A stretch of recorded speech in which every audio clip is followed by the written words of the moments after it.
नमस्कार। Cinema hall में आपका स्वागत है। आज देवरा का रिव्यू। देवरा कोरताला सिवा की निर्देशित फिल्म है और इसमें जूनियर एनटीआर, जानवी कपूर, सैफ अली खान, श्रीकांत और दूसरे कलाकार हैं। यह फिल्म थोड़ी लंबी है और कुछ ज्यादा ही उबाऊ है।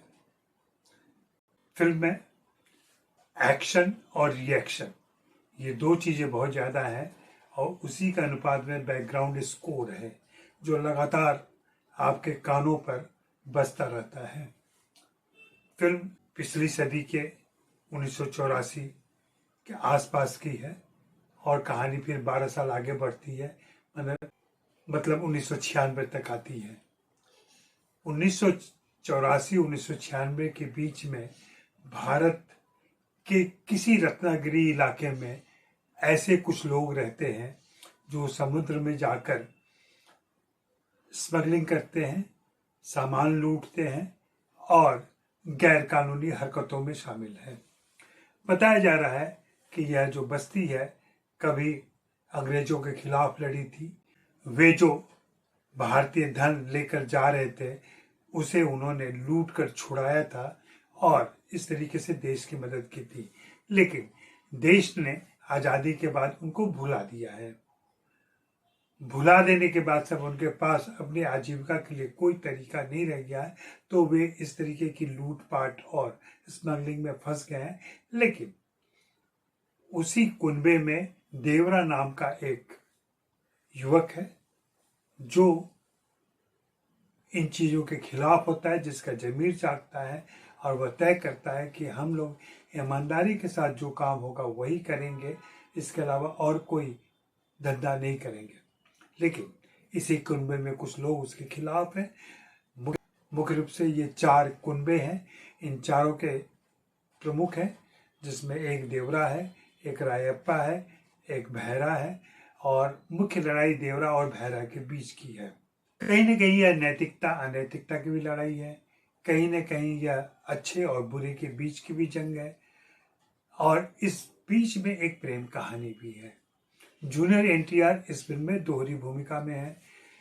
पहली भूमिका में वे देवरा की भूमिका में तो थोड़े पसंद आते हैं, लेकिन वारा की भूमिका में जो उनके बेटे की भूमिका है उसमें बिल्कुल ऐसा लगता है कि लेखक निर्देशक ने उन पर ध्यान ही नहीं दिया है। उनके कैरेक्टर को गढ़ने में, उनके कैरेक्टर को विकसित करने की तरफ उनका कोई विशेष ध्यान नहीं है। सैफ अली खान, तानाजी से शुरू हुआ सिलसिला उनका ऐसा चल रहा है कि लगातार वे ऐसे रोल कर रहे हैं जहां वे चिढ़े रहते हैं, खिंचे रहते हैं और कुछ निगेटिव हरकतें करते रहते हैं और लगातार उनको ऐसी फिल्में मिल रही हैं, वे लगातार ऐसी फिल्में कर रहे हैं, लेकिन वे समझ नहीं पा रहे हैं कि किसी एक कैरियर के भंवर वे फंस गए हैं जहां से निकलना उनका बहुत जरूरी है। जानवी कपूर के लिए यह फिल्म बहुत महत्वपूर्ण मानी जा रही है क्योंकि जूनियर एनटीआर के साथ उनकी पेयरिंग है, लेकिन वह बिल्कुल निराश करती हैं। फिल्म का रोमांस भी बहुत ढीला ढाला है, कोई जान ही नहीं है उसके अंदर।